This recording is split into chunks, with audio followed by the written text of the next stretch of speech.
Saat Ji Yun bergerak, orang lain juga bergerak satu demi satu, menghalangi udara dingin yang merusak ini.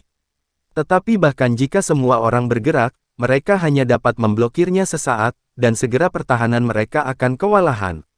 Jiwa yang tersisa dari binatang es ini memiliki kekuatan yang sangat kuat, terlalu menakutkan. Kata Waklan dengan wajah serius. Orang lain juga memiliki wajah khawatir, jika mereka tidak dapat menangani jiwa yang tersisa dari monster raksasa es ini, maka mereka semua akan mati di sini. Kami bertahan, jangan berkecil hati, ini hanyalah sisa jiwa dari monster es raksasa. Ini pasti tidak akan bertahan lama. Orang ini seharusnya tidak memiliki kekuatan segera. Liu Ruyan menghibur semua orang. Semua orang tahu, bahkan jika mereka mengeluh. Tidak ada gunanya, mereka harus melawan, atau mereka semua akan berubah menjadi patung es. Di mana Tuan Chen? Pada saat ini, Ji Yun benar-benar kehilangan semua perhitungannya, dan dia menemukan bahwa tidak ada tanda-tanda keberadaan Chen Ping. Setelah Ji Yun mengatakan ini, orang lain juga buru-buru melihat, tetapi mereka tidak menemukan sosok Chen Ping. Kamu tidak akan lari, si Tikiao berseru, tetapi setelah dia selesai berbicara, dia merasa telah mengatakan sesuatu yang salah, jadi dia menutup mulutnya. Tanda seru, tidak mungkin Tuan Chen meninggalkan kita dan melarikan diri sendirian. Terlebih lagi, Nona Liu masih di sini, jadi dia bahkan tidak menginginkan istrinya lagi. Petik 2. Wagang tidak percaya bahwa Chen Ping akan melarikan diri sendiri. Tanda seru, bahkan jika dia melarikan diri, tidak mungkin bahkan untuk Liu Ruyan. Tidak mau. Ekspresi Liu Ruyan membeku saat mendengar apa yang dikatakan Wagu. Dia menjadi populer, tetapi dia sangat bahagia, dia ingin menjadi istri Chen Ping untuk waktu yang lama. Dengar, Tuan Chen, Ji Yun tiba-tiba berteriak. Semua orang buru-buru melihat ke atas dan menemukan bahwa Chen Ping telah tiba di belakang sisa jiwa monster raksasa es pada suatu waktu, memegang pedang pembunuh naga di tangannya, dan nyala api masih menyala di pedang pembunuh naga.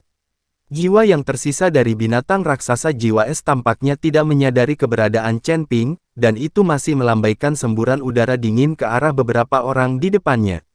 Beberapa orang tahu bahwa Chen Ping berada di belakang jiwa yang tersisa dari binatang berjiwa es, dan tiba-tiba menjadi energik, terus-menerus menahan udara dingin dari jiwa yang tersisa dari binatang berjiwa es.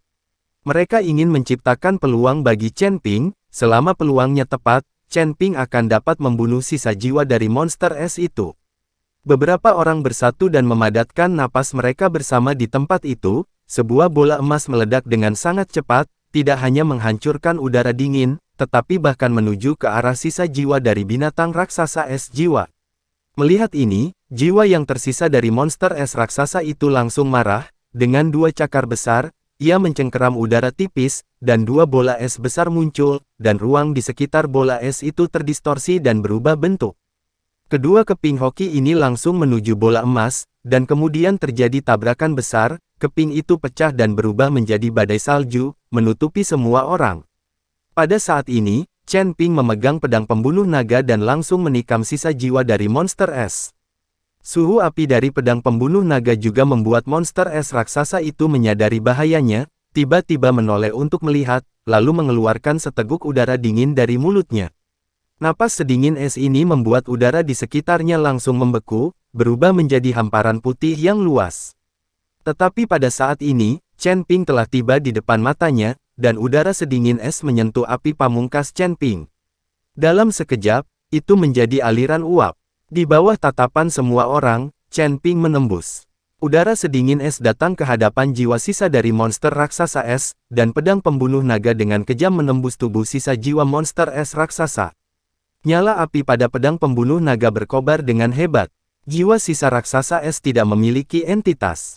Jika itu hanya serangan fisik dengan pedang pembunuh naga, tidak ada cara untuk membunuh sisa jiwa raksasa es. Apalagi membunuh, meski terluka, itu tidak akan bisa menyakiti.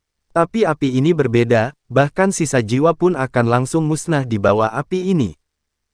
Dalam sekejap, itu menjadi aliran uap. Di bawah tatapan semua orang, Chen Ping menembus.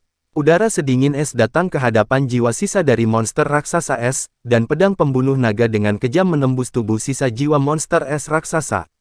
Nyala api pada pedang pembunuh naga berkobar dengan hebat. Jiwa sisa raksasa es tidak memiliki entitas. Jika itu hanya serangan fisik dengan pedang pembunuh naga, tidak ada cara untuk membunuh sisa jiwa raksasa es.